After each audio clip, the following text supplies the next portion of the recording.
Human beings are born, they grow, they love, they suffer, and inevitably they die. Everything that exists eventually fades. Rivers dry up, flowers wither, even stars burn out. Within this universal cycle, one question arises again and again. Does life have meaning if it is destined to end? For the Stoics, meaning is not tied to how long we live, but to how we live.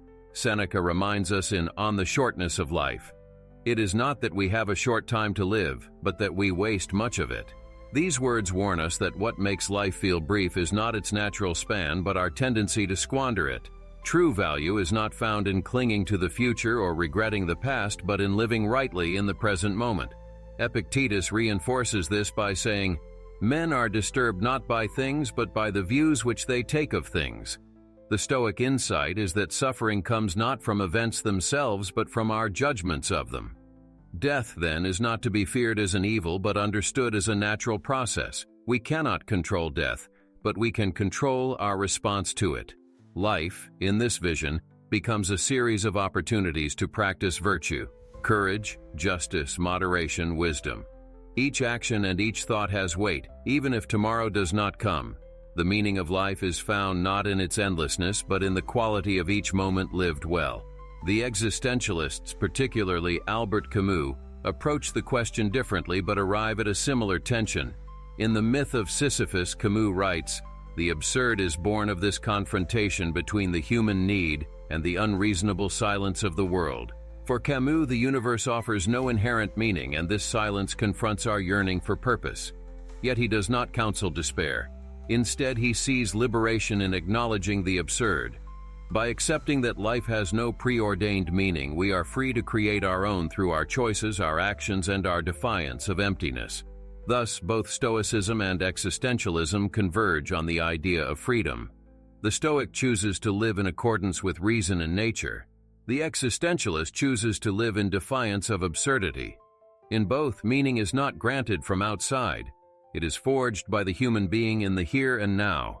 Marcus Aurelius in his Meditations advised, "Do not waste the remainder of your life in thoughts about others when you do not refer your thoughts to some object of common utility, for you lose the opportunity of doing something else when you waste your imagination on the bad behavior of others."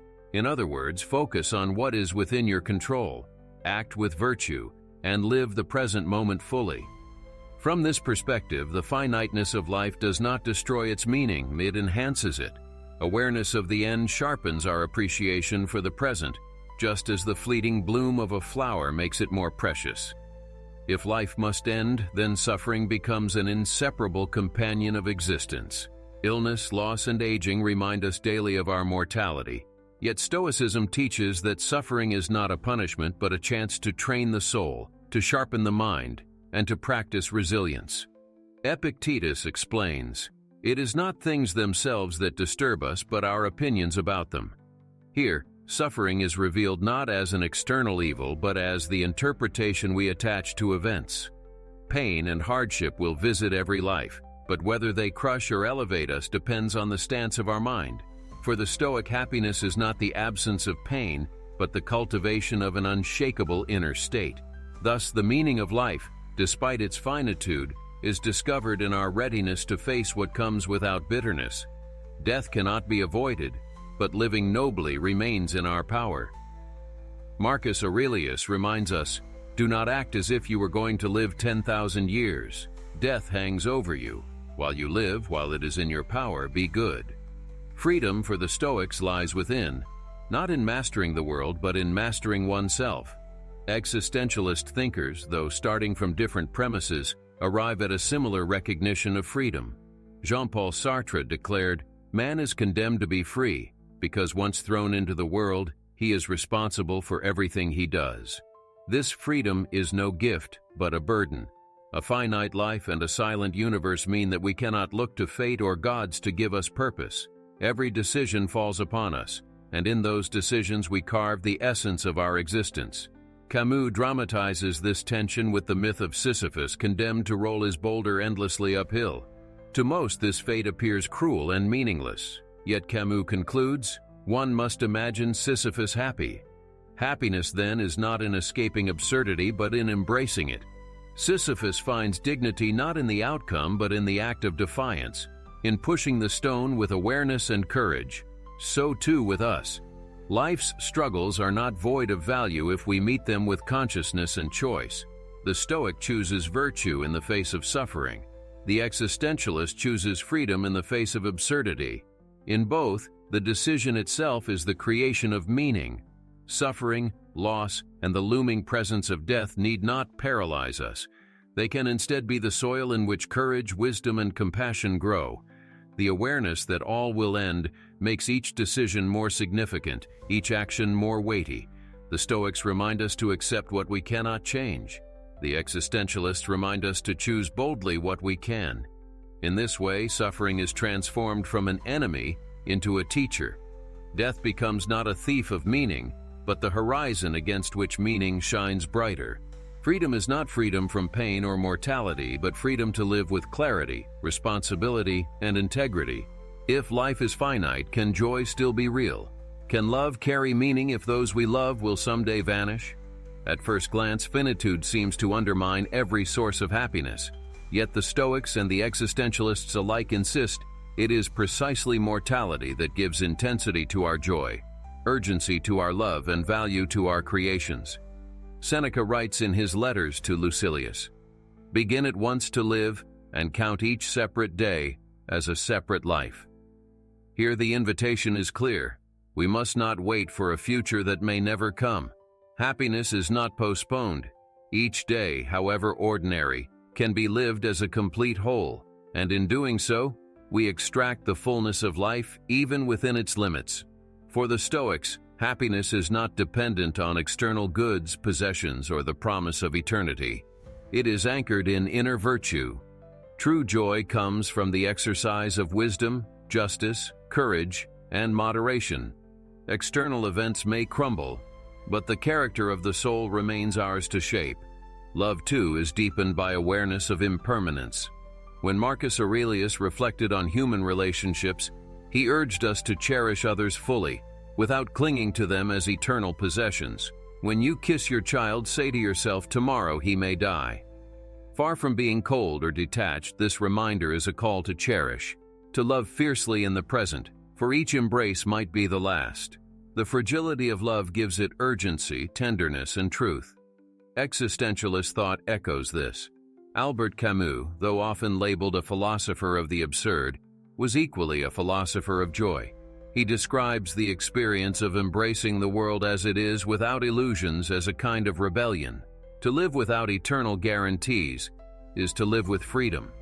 And this freedom allows us to savor the beauty of small things: the sunlight, the laughter of a friend, the warmth of human touch. Camus declares, "In the depth of winter I finally learned that within me there lay an invincible summer." That invincible summer is not denial of suffering, but the capacity to generate joy despite it. Creativity, love, and presence are acts of rebellion against meaninglessness. By writing, painting, singing, building, or simply living with honesty, we create meaning in a universe that does not grant it. For Sartre, creation is tied to freedom. Because existence precedes essence, humans have no pre-given nature. We are what we choose to become. In this lies both burden and opportunity, the chance to define ourselves not by destiny but by our acts. Through love, through creative work, through engagement with the world, we write our story moment by moment. To love in a finite world is not futile. It is perhaps the most courageous act of all. To create beauty knowing it will perish is not absurd. It is heroic. The fleeting blossom is more precious because it falls. A melody is no less moving because it ends. Thus, happiness, love, and creativity are not destroyed by death. They are illuminated by it. Finitude does not rob life of meaning. It intensifies it. Every kiss, every word, every brushstroke becomes an affirmation. This moment matters precisely because it will not last forever. Death is not a mistake in the order of things. It is part of the same natural cycle that gives birth to rivers, trees, and stars. To fear death is to misunderstand life itself. Marcus Aurelius, emperor and philosopher, reflected often on mortality. In his meditations he wrote, "Do not despise death, but be content with it, since this too is one of those things which nature wills." For the Stoics, Death is not an enemy but a teacher.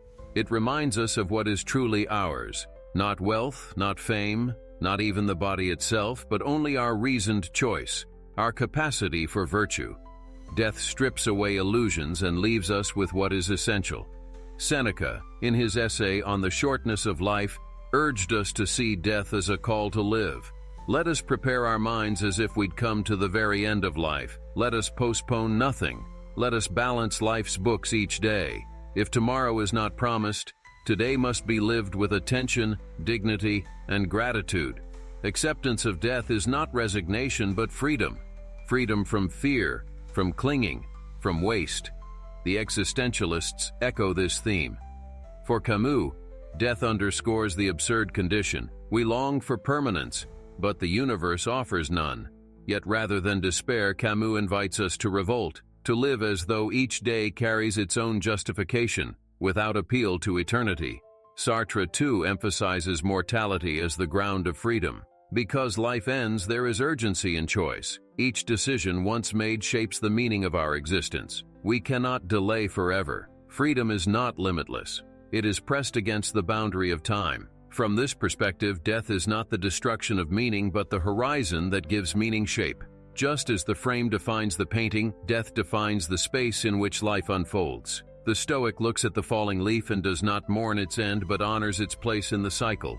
The existentialist gazes at the same leaf and declares, though it falls into nothingness, it lived, and its brief existence was complete in itself. To accept death is to live with clarity. It is to stop postponing love, to cease wasting time on trivialities, to recognize that every sunrise might be the last. Far from darkening life, this awareness makes each moment more luminous. The wisdom of acceptance transforms fear into peace.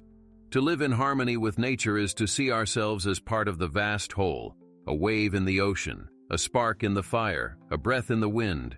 The wave does not resist the shore. It fulfills its nature in rising and in breaking. As Marcus Aurelius counsels, you could leave life right now. Let that determine what you do and say and think.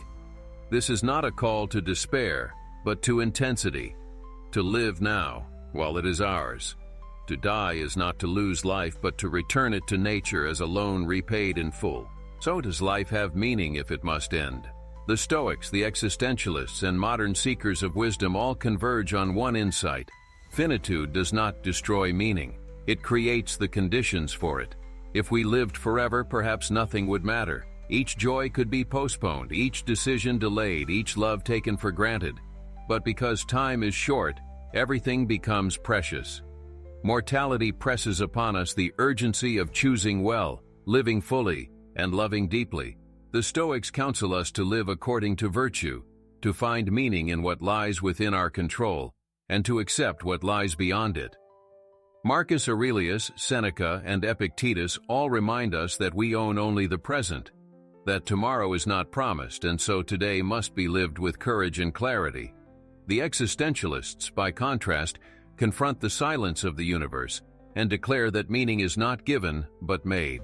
Camus urges us to rebel against absurdity by embracing life fully, to find happiness even in the endless labor of Sisyphus. Sartre emphasizes the weight of freedom, that in choosing we define ourselves, and in responsibility we create our essence. At first glance, these traditions may seem opposed, one rooted in ancient reason, the other in modern defiance. Yet both reveal the same core. Life gains significance not from eternity but from intensity, not from external guarantees but from inner integrity. Happiness is found not in escaping suffering but in transforming it. Love is made more profound by impermanence, not less. Creativity becomes an act of defiance against the void, a spark of light in the darkness. Death itself, far from robbing us of meaning, sharpens the outlines of our lives and gives weight to every moment. The answer, then, is not to seek immortality, but to embrace finitude, to live as though each day were both the first and the last, to love without guarantee, to create without certainty of remembrance, to act with virtue, even if no one notices. Seneca reminds us, "It is not how long you live, but how nobly you live that matters." Camus echoes him across the centuries. The struggle itself toward the heights is enough to fill a man's heart. Here, ancient wisdom and modern defiance meet. Both affirm that meaning is not beyond us but within us, not in the promise of eternity but in the courage to live fully in the face of its absence. So the final answer is yes. Life has meaning, not despite its ending, but because of it. Death is not the erasure of significance, but its frame. Each breath, each act, each thought matters, precisely because it will not last forever. To live is to embrace the tension between joy and sorrow, freedom and necessity, presence and impermanence. To live is to say yes to existence, not as we wish it to be, but as it is. And if we can do that, if we can greet each dawn as a gift, each hardship as a lesson, each fleeting moment as sufficient in itself, then life, however brief, is not meaningless at all. It is, in its finitude, complete.